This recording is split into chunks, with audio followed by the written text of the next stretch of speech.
en la vida del ser humano. Prueba de ello es que, bueno, desde la época de Cristo y mucho antes, en las reuniones sociales tenía un papel fundamental. Recordemos las bodas de Caná en esta magnífica pintura de Esteban Murillo, donde se terminó el vino y entonces Cristo mandó traer agua para convertirlo en vino. Entonces, si Cristo bendice el vino y lo propicia, no debe ser tan malo. Y no es tan malo, pues porque en esta otra maravillosa pintura también de Velázquez, que se llama Los Borrachos, el dios Baco, que está aquí, pues tenía para él solo el vino y lo tomaba y lo compartía seguramente con sus amigos. Y un día dijo, bueno, pues ¿por qué no bajo a la tierra? Se convirtió en humano, es el mismo dios Baco, pero ya convertido en humano, y le regaló el vino a los mortales, y vean la cara de felicidad que tienen, para quitarle las penas y poder vivir a gusto. Y obviamente él mismo compartió con los mortales el vino. Esta otra pues es lo mismo, se llama también Los Borrachos, pero es a la mexicana. Yo creo que ese debe ser el dios Baco, seguramente. El alcohol siempre tiene una mala reputación, de que es malo. Realmente se produce todos los días, producimos alcohol dentro de nuestro organismo como resultado de la fermentación de muchas de estas frutas. Cuando comemos uvas, manzanas, se fermentan en el organismo y se convierten en alcohol, aún sin ingesta externa de alcohol. Entonces Dios dio rigo, no debe estar equivocado, puesto que nos dio deshidrogenasa alcohólica y ha de querer que consumiéramos cierta cantidad de alcohol. De hecho, a dosis bajas está perfectamente demostrado que el consumo de alcohol puede ser benéfico para el organismo. Si ustedes aseguran que yo dije esto, lo voy a negar. Le voy a decir que lo sacaron de contexto, como dicen los políticos. El alcohol sí ha demostrado efectivamente que en dosis pequeñas, un aperitivo, nos puede ayudar a tener una buena circulación, prevenir infartos, evitar el Alzheimer. Incluso si nosotros tomamos un aperitivo, vamos a tener más prostaglandinas dentro del estómago, vamos a poder digerir mejor las grasas. Pero el gran problema es que a veces ocurre esto. El médico dice que solo nos tomemos una y nos tomamos una de a de veras, ¿sí? El problema, les repito, no es el alcohol. El alcohol puede ser bueno, puede ser parte de una convivencia social adecuada. El problema es el abuso, que es lo que vamos a demostrar el día de hoy, que el abuso del consumo de alcohol es lo que es dañino. De hecho, el abuso de alcohol es una de las causas principales de muerte que es totalmente prevenible. Hay estudios realizados en los Estados Unidos que hacen estudios de todo, y se ha visto que actualmente los jóvenes, igual que aquí en México, están tomando de edades cada vez más tempranas. Se considera que se pierden, de acuerdo a este estudio, 30 años de vida. Una persona o los jóvenes pierden 30 años de vida, y que cada año se pierden 2.3 millones de años vida a consecuencia de enfermedades o problemas relacionados con el alcohol. ¿Y cómo estamos aquí en México? Veamos esta estadística del 2009, que habla de factores de riesgo para muerte en México, y se encontró que el principal factor que condiciona muerte en México en hombres es el alcohol. En las mujeres, la hiperglicemia. Y vean el tabaco, que ha hecho una campaña terrible contra el tabaco, la cual yo estoy obviamente de acuerdo, pero no es el factor más importante, sino que el alcohol es el factor más importante en hombres para muerte. Sabemos que el consumo de alcohol está asociado con daño hepático, tanto agudo como crónico, con daño pancreático, con varios tipos de cáncer, ni hablar de los accidentes, violencia doméstica, social, homicidios, daño en las relaciones sociales y familiares y otros muchos más. Pero veamos en cuanto a causa de muerte. Esta es una estadística del 2009, no ha cambiado mucho en los últimos años. En cuanto a mortalidad general en hombres, vean ustedes la cirrosis y otras enfermedades crónicas del hígado, muchas de ellas asociadas con alcohol, ocupa el tercer lugar como causa de muerte. Y si a esto le agregamos agresiones, homicidios, accidentes, donde el alcohol participa en forma importante, llegamos a la conclusión que el alcohol en México constituye un verdadero problema de salud. ¿Y cómo están las mujeres? Pues no se quedan tampoco muy atrás. Vean, cirrosis y otras enfermedades crónicas en el sexto lugar. Y cuando nos vamos a estadísticas en la edad productiva del individuo, en la época en que es más productivo, de los 30 a los 59 años, en hombres, ¿cuál es la primera causa de muerte en México? Enfermedades del hígado. Y en mujeres ocupa el tercer lugar. Entonces no es para asustarlos, pero creo que el alcohol en México es un problema serio. ¿Qué ocurre cuando tenemos una hepatopatía alcohólica? Hay tres formas de presentación fundamentales. Una es la esteatosis hepática, la otra es la que vamos a hablar el día de hoy, que es la hepatitis alcohólica, y la etapa final de la hepatopatía alcohólica, que es la cirrosis hepática. Son entidades que no necesariamente van secuenciales. Se requiere obviamente predisposición genética. No todas las personas que consumen alcohol o bebidas alcohólicas van a desarrollar hepatopatía alcohólica. De hecho, en alguna época se consideraba que el alcohol podía no ser dañino, puesto que mucha gente se veía que tomaba grandes cantidades y no les pasaba algo. Se ha visto que es 3 a 5 veces más frecuente en hijos de padres cirróticos. Hay un estudio de la doctora Rosa Lascano, que se hizo en el IMSS, muy interesante, donde demuestra cómo existe esa correlación entre los padres que son alcohólicos, que son cirróticos, y que después los hijos desarrollan alcoholismo y desarrollan cirrosis y hepatopatía. Se ha visto que está asociado a receptores dopaminérgicos, los que están allí anotados, y asociado a antígenos también de histocompatibilidad. Probablemente cuando ya conozcamos todo el mapeo genético, al momento de nacer nos van a entregar una cartilla que nos digan cuidado con el alcohol, porque usted tiene un factor en el cual si se pone en contacto con él va a desarrollar hepatopatía alcohólica. Y a otros les dirán, no, usted puede tomar todo el alcohol que quiera, no va a tener hepatopatía alcohólica, nada más cuídese de los postres, porque eso sí, nadie lo salva. El patrón digeste es importante. ¿Qué cantidad? Este es muy variable, porque decíamos tiene mucho que ver con su actividad personal. Se han hecho muchos estudios, las dosis cada vez los han ido bajando más. En términos generales, actualmente se acepta que en hombres lo que uno podría consumir en diario son 60 a 80 gramos de alcohol, y la mujer, y no es por discriminación, ahorita vamos a ver por qué, dosis menores, 30 a 40 gramos de alcohol al día. ¿A qué equivale esto? Ya no se vale hablar nada más de que es alcoholismo social, un alcohólico consuetudinario, un borracho despreciable, nada de eso, sino hay que hablar en cantidades de alcohol. Esa es la fórmula que se utiliza para ver lo que tiene una bebida. Entonces, la cantidad de bebida ingerida en mililitros, pueden ser 30 mililitros de tequila, 300 mililitros de cerveza. Eso se multiplica por 0.8, que es una constante de disociación del alcohol en agua, y eso se multiplica por el porcentaje de alcohol que tiene la bebida, que habitualmente viene en la etiqueta como grados de Gay-Lussac o como porcentaje, y eso se divide entre 100 y nos da los gramos de alcohol. Les traje aquí algunos ejemplos.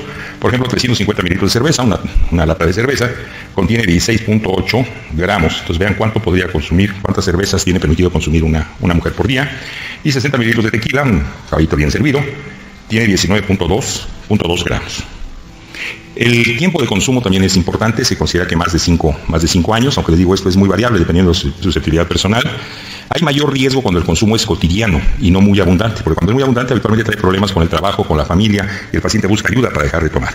Sobre todo el alcoholismo, podemos llamar social, donde la persona toma 2, 3 bebidas al día y que le da la impresión de que no es alcohólico, pero si nos damos cuenta está sobrepasando la tasa de alcohol que debería consumir. Las mujeres son un factor de riesgo para el desarrollo de hepatopatía. ¿Por qué? Porque se ha incrementado el consumo de alcohol en las mujeres, es socialmente permitido. Ustedes recuerdan que hace unos cuantos años no se les permitía la entrada a las cantinas, ni al alcohol, era mal visto que las mujeres tomaran. Actualmente hay algunos estudios de CONADYT, sobre todo que las mujeres están tomando más, sobre todo porque no tienen que manejar, llevan quien maneje, entonces ellas están tomando más. Y el problema es, ya desde el punto de vista genético y funcional, tienen falta de deshidrogenasa alcohólica gástrica. Por lo tanto, todo el alcohol que consumen las mujeres se va a metabolizar a nivel hepático, en tanto que en los hombres una parte se metaboliza en el estómago directamente y la otra parte en el hígado. Tienen además menor capacidad metabólica hepática y en teoría deben tolerar menos el alcohol. Sin embargo, yo conozco 2 o 3 mujeres que toleran y aguantan muchísimo más que cualquiera de nosotros. Y además se ha visto que cuando una mujer hace una hepatitis alcohólica, habitualmente no revierte la enfermedad, sino que evoluciona a cirrosis, y en cambio los hombres puede regresar hacia un hígado sano. México, decíamos, no se encuentra entre los principales países consumidores de alcohol. Si vemos la lista de lo que se consume de alcohol, no sé, en Alemania, en Rusia, pues no, estamos en la primaria, apenas estamos empezando a tomar alcohol. Y sin embargo, vean esta estadística de la OMS. Ocupamos el primer lugar mundial en mortalidad por cirrosis alcohólica en hombres. A nivel mundial tenemos el primer lugar. Y las mujeres no se quedan atrás, tienen el segundo lugar. Solo las húngaras nos están compitiendo fuertemente, pero aquí vamos a hacer un esfuerzo por llegar al primero. Se creía que era la bebida. Decían, claro, los mexicanos cómo no van a tener cirrosis, no van a tener todos los problemas si toman mezcal, toman tequila y toman quién sabe cuántas porquerías. Pues se ha visto que no influye el tipo de bebida, sino la cantidad y el tiempo en que se toma estas bebidas. Vamos a hablar brevemente cómo se metaboliza el etanol. Una vez que nosotros consumimos etanol, una parte se va a eliminar directamente por la orina, por el sudor y por los pulmones. Mala cosa con el alcoholímetro, ¿verdad? Porque se está eliminando por ahí. Otra parte se va a eliminar por metabolismo gástrico, por medio de la deshidrogenasa alcohólica gástrica, esa que les falta a las mujeres que yo les comentaba. Y la mayoría del alcohol se va a metabolizar por sistemas metabólicos hepáticos. ¿Qué sistemas metabólicos hepáticos tenemos? El más importante es el de la deshidrogenasa alcohólica, el del citocromo P450 y el sistema oxidativo de la catalasa. Aquí lo tenemos ejemplificado. Entonces, cuando llega el alcohol al hígado, se produce acetaldehído por la deshidrogenasa alcohólica. Este acetaldehído posteriormente se va a convertir en acetato y se va a la circulación general. Pero también tenemos el sistema microsomal que se puede activar. Cuando se está tomando alcohol durante un tiempo prolongado, habitualmente hay una inversión del cociente de NAD reducido oxidado que incrementa la biosíntesis de los lípidos e impide la secreción de lipoproteínas, inhibe a nivel periférico la oxidación de ácidos grasos y aumenta el catabolismo graso periférico, todo lo cual trae como consecuencia que en el hígado se empiece a acumular grasa. Entonces, en la primera etapa de la hepatopatía alcohólica vamos a tener un hígado graso.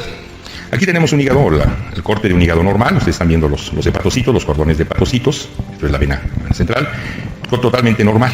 Cuando se empieza a acumular grasa, el hepatocito se vuelve gordo, ancho, vean ustedes, el núcleo se va hacia la periferia y pareciera como si tuviera un anillo de esos de rubí.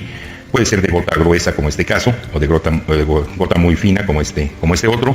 Si el paciente deja de tomar alcohol, eso es totalmente reversible.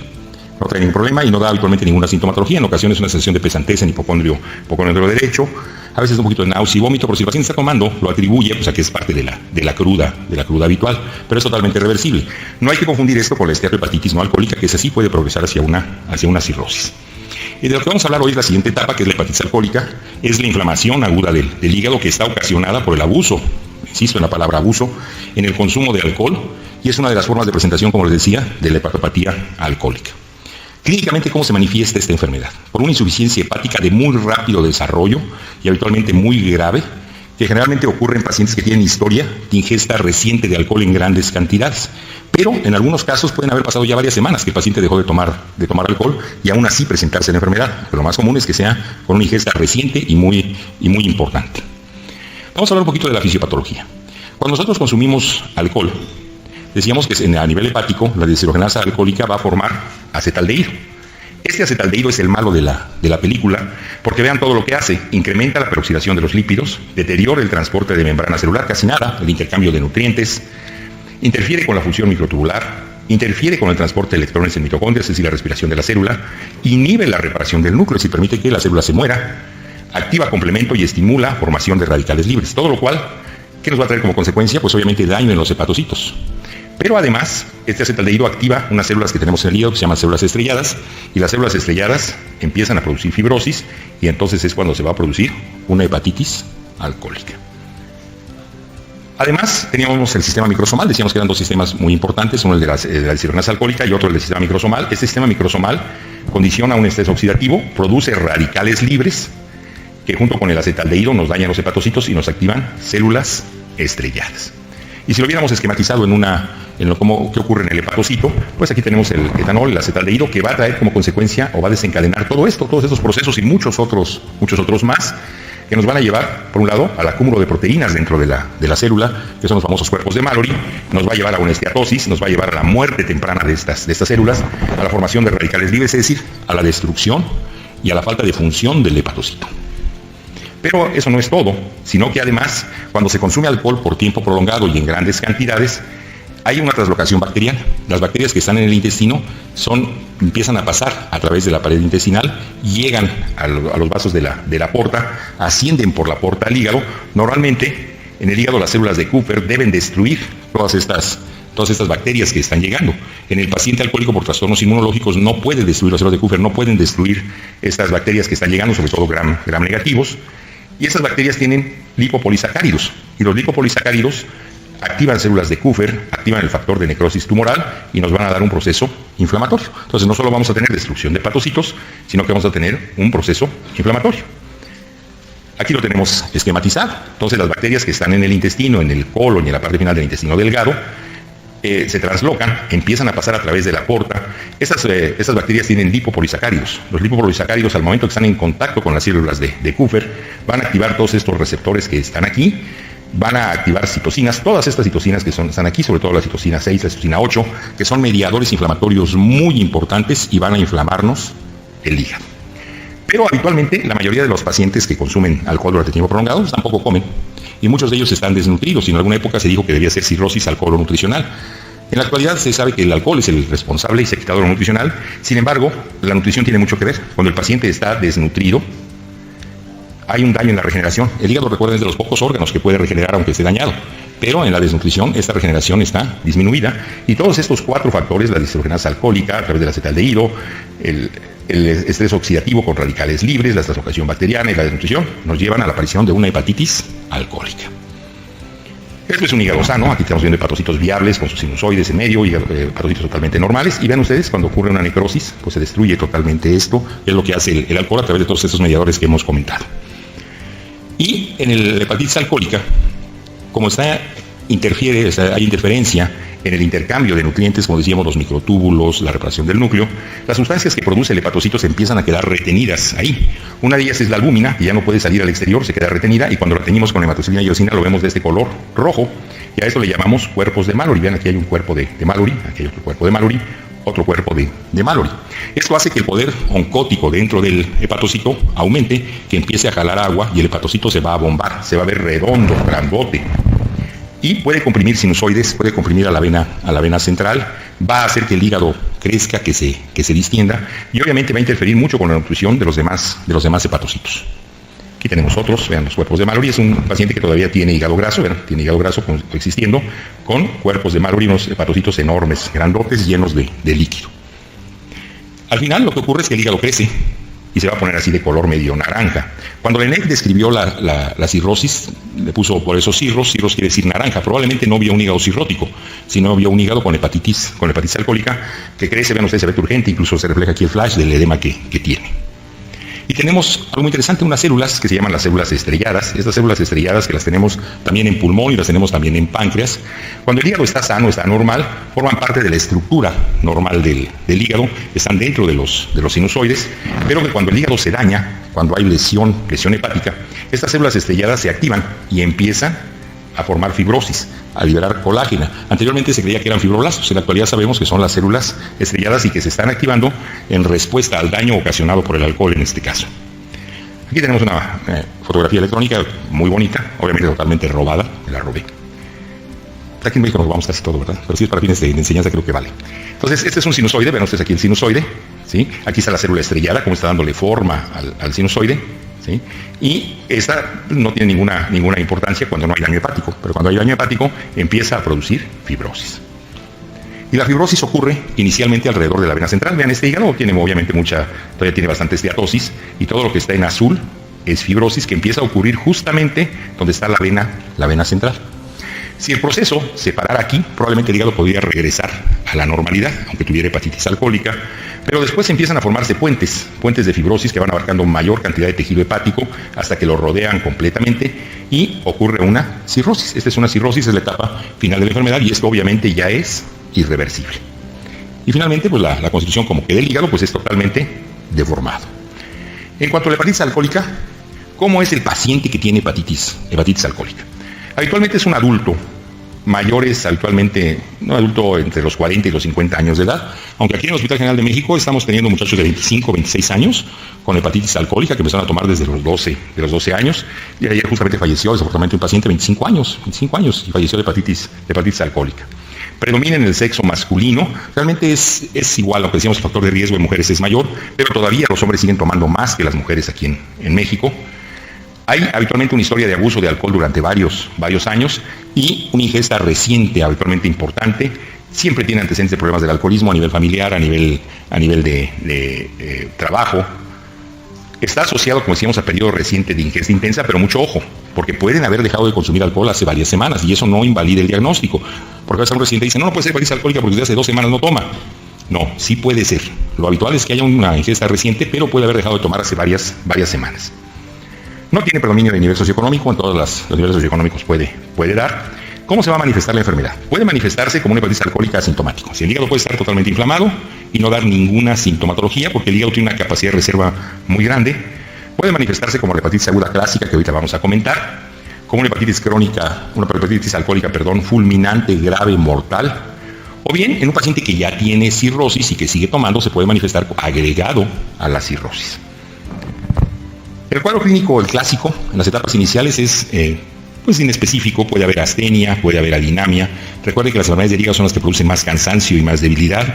Hay hiporexia, náusea y vómito. Lo que les comentaba, si el paciente está tomando, pues habitualmente lo atribuye al alcohol y no tanto a que está empezando la enfermedad. Puede aparecer impotencia, amenorrea y disminución del deseo sexual. Ya cuando la enfermedad está florida, lo más característico va a ser una insuficiencia hepática aguda. Y lo primero que aparece es ictericia hepatocelular de muy rápido desarrollo, muy rápido. No es como la cirrosis que va despacito. Esta de un día para otro el paciente se pone ictérico.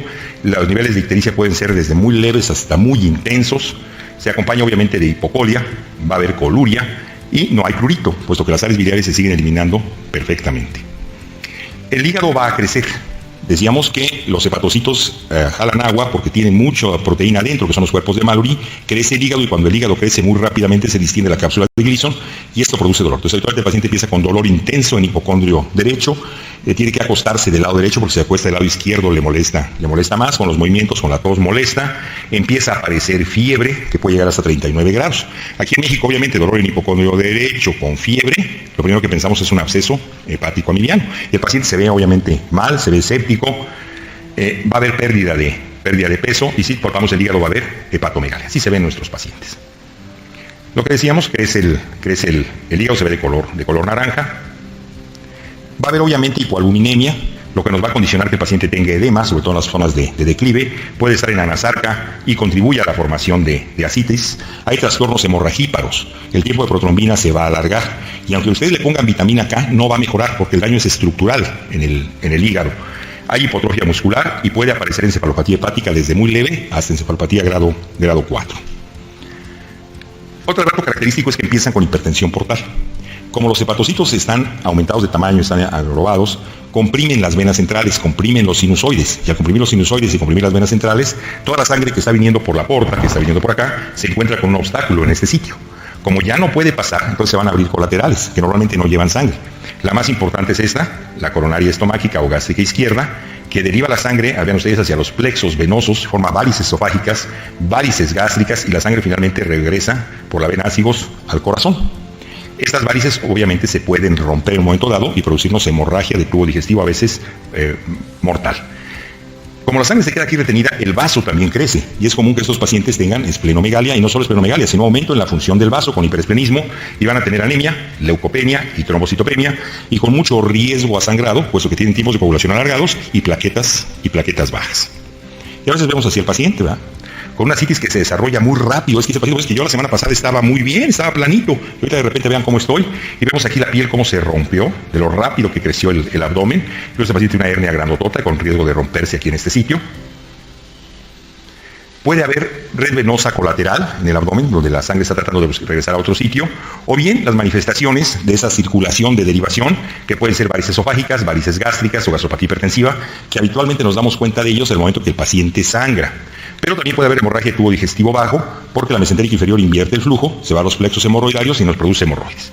Y entonces, ¿qué va a tener el paciente? Pues véanlo, red venosa colateral, de muy rápido desarrollo. Si hacemos una endoscopía vamos a encontrar que tiene varices esofágicas, esta que tiene un punto así rojo cereza que está a punto de reventarse.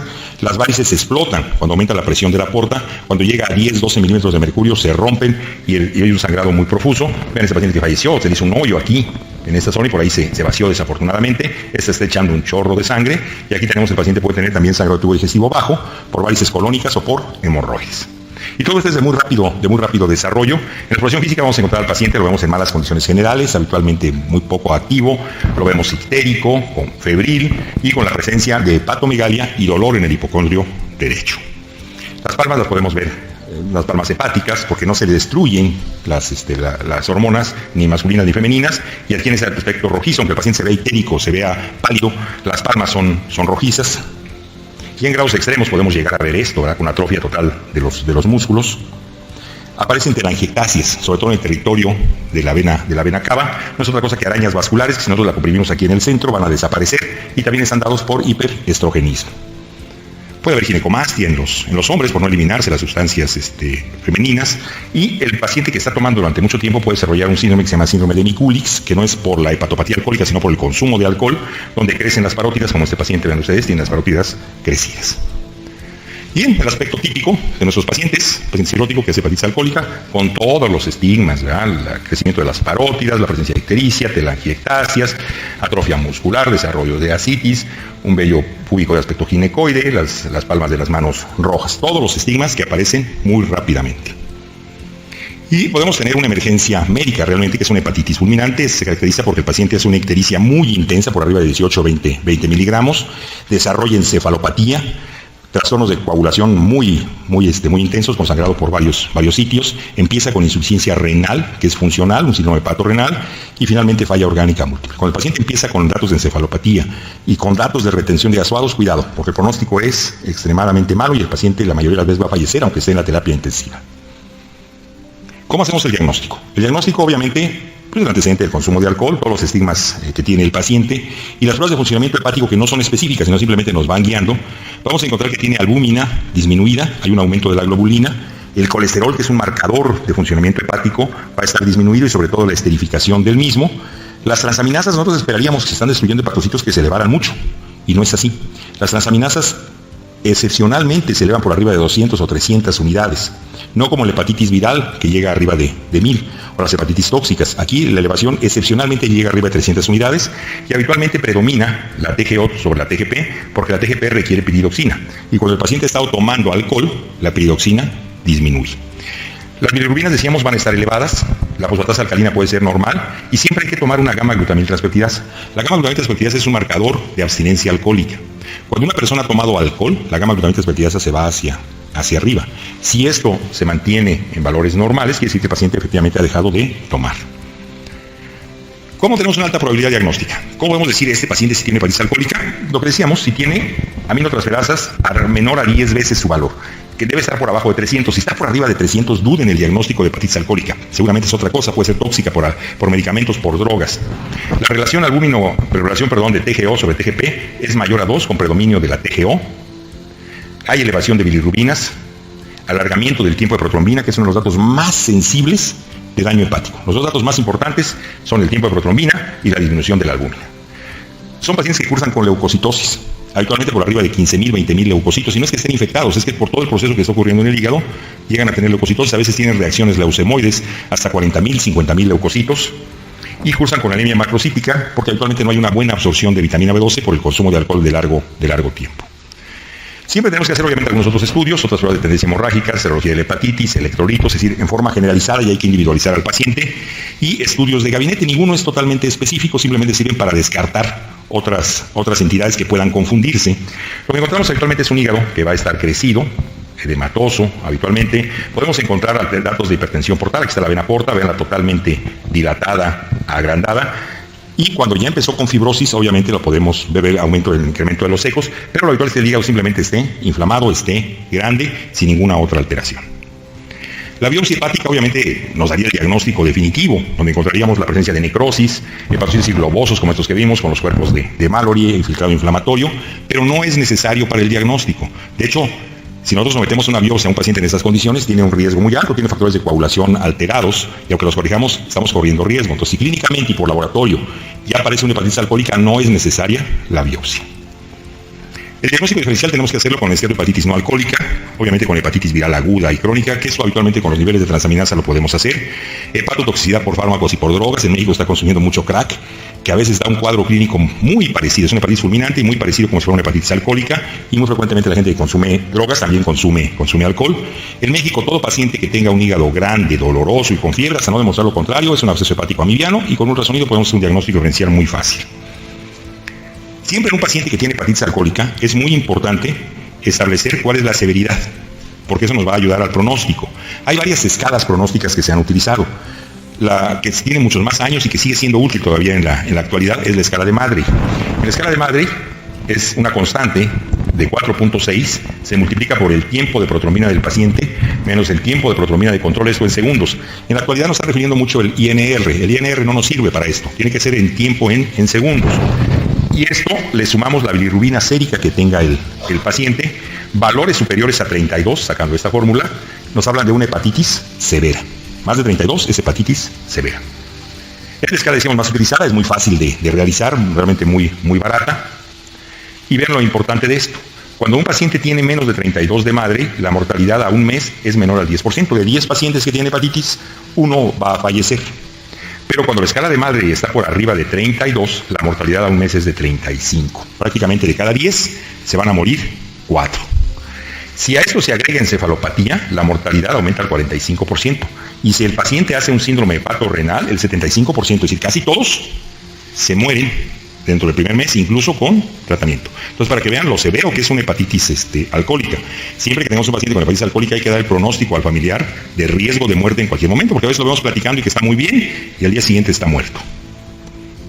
Hay otra escala que es la escala de Glasgow, que es la que ustedes ven aquí, que toma en cuenta la edad, los leucocitos, el nitrógeno de la urea, el tiempo de protrombina y las bilirrubinas, y se van sumando. Cuando el paciente en la escala de Glasgow tiene más de 9 puntos, es una hepatitis severa. Y la que más se está utilizando actualmente es la escala MELD. La escala MELD salió del Model for End-Stage Liver Disease, que es un modelo en el cual predice un paciente que va a entrar a trasplante hepático, cuánto tiempo puede sobrevivir o cuál es el riesgo de que pueda fallecer. Es una escala numérica, que vean ustedes está medio complicado de aprendérsela y de hacerla. Es multiplicar 9.57 por el logaritmo de la creatinina más 3.78 por el logaritmo de la bilirrubina.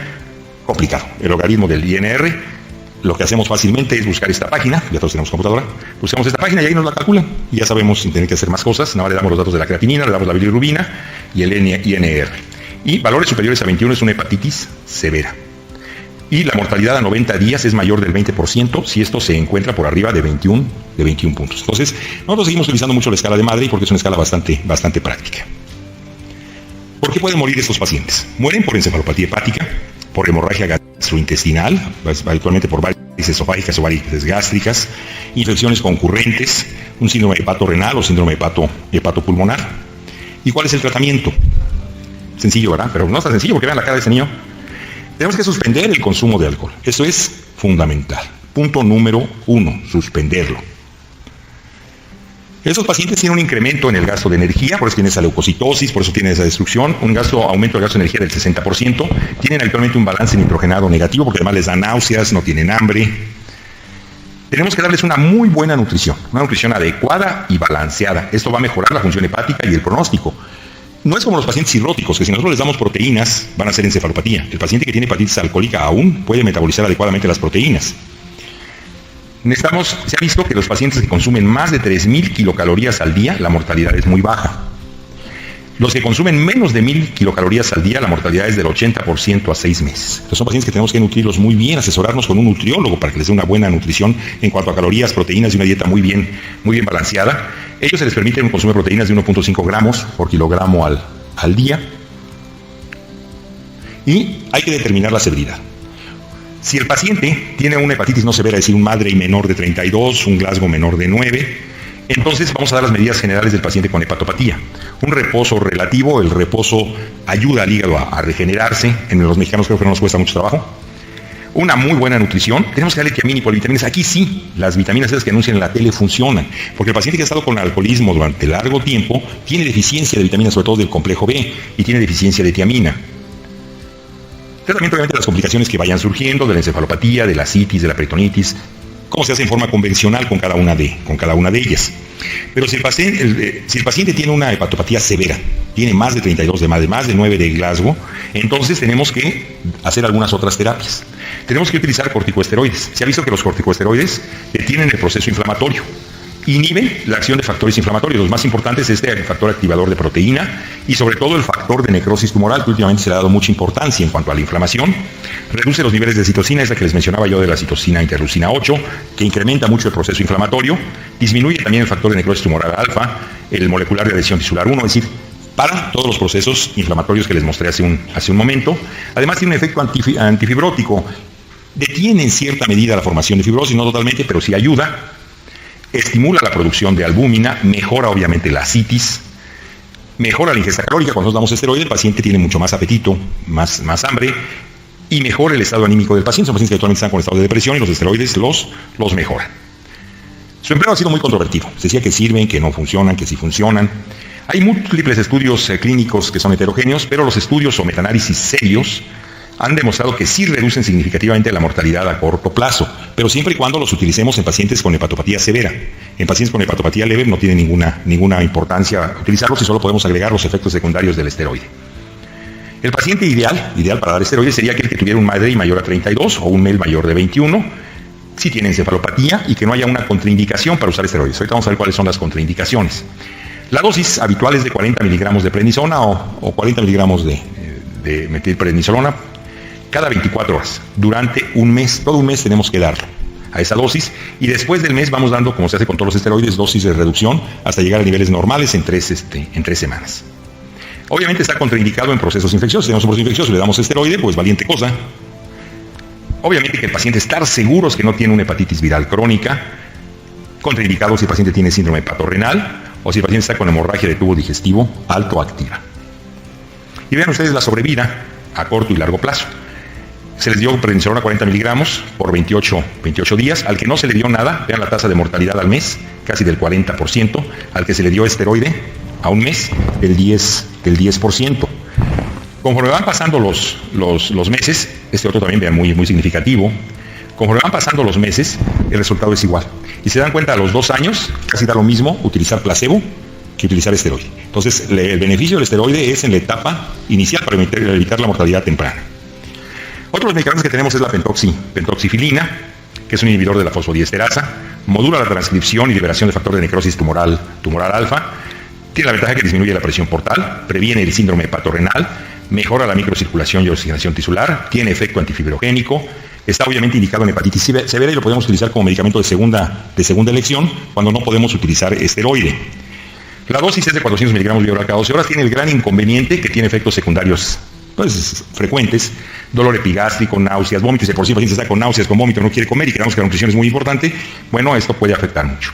Hay un estudio que estamos comentando con la doctora Higuera, que está por aquí, que sabe mucho de hepatitis alcohólica, un trabajo que está siendo muy interesante en el hospital, donde nos comentaba que la pentoxifilina aparentemente no es muy buen medicamento, está teniendo en los datos que ella tiene una mortalidad extremadamente alta. Entonces hay que tratar de utilizar esteroide lo más que se pueda, las veces que se pueda. Se supone que mejora la sobrevida a corto plazo a un mes y mejora el síndrome hepatorrenal. Y aquí lo vemos. Ven ustedes la mortalidad con placebo del 35% y utilizando pentoxifilina del 15%, pero esto en la etapa inicial, después se pierde este efecto, al igual que con los esteroides. Hay algunos otros medicamentos que están intentando, terapia antifactor de necrosis tumoral, este es el malo de la película, decíamos. Se ha intentado utilizar infliximab, es un anticuerpo antifactor de necrosis tumoral. Este otro medicamento, solamente están en protocolos de estudio experimental, tiene el riesgo de que pueden incrementar las infecciones. Se han utilizado esteroides anabólicos androgénicos como oxandrona, que incrementa la masa muscular, pero no incrementa la sobrevida a largo plazo, simplemente para que el paciente esté con mejores condiciones. Antioxidantes con una adenosylmetionina, disminuye los radicales libres, disminuye también los niveles del factor de necrosis tumoral, disminuye el glutatión. La vitamina A, que también se está utilizando cuando hay enfermedades vasculares cerebrales y en muchos casos donde los radicales libres nos pueden dar problemas, disminuye la formación de esos radicales libres, pero no incrementa la sobrevida a corto plazo. Y finalmente diríamos el trasplante hepático. Oye, si el paciente está re mal, ya vimos que el pronóstico es muy malo y que se van a morir, pues vamos a trasplantarlo. Pues no, la hepatitis alcohólica es una contraindicación para trasplante hepático. ¿Por qué? Porque en la gran mayoría, prácticamente en todos los lugares donde se hace trasplante, una condición indispensable para trasplantar a alguien es que tenga 6 meses de abstinencia alcohólica para ingresar al trasplante. Y que tenga además datos de apoyo psicológico que asegure que el paciente posterior al trasplante no va a seguir tomando. La mayoría de los pacientes que no respondieron al manejo, es decir, que no respondieron a esteroide, que no respondieron a pentoxifilina, son pacientes que a los 6 meses están muertos. Están muertos. Y los que respondieron al tratamiento habitualmente ya no van a requerir trasplante. Por lo tanto, el trasplante hepático no es una opción para el paciente que tiene hepatitis alcohólica. Bueno, quiero agradecerles varias cosas. Uno, quiero agradecerles su presencia el día de hoy aquí. Les agradezco mucho que no se hayan salido, creo que alguno otro salió, pero a lo mejor nada más al baño y regresaron. Les agradezco que no se hayan dormido, porque sí creo que no se durmieron. Bueno, uno que otro se durmió. Y lo que más les agradezco es esto, que no hayan roncado. Muchísimas gracias, es un honor estar aquí con todos ustedes. Muchas gracias.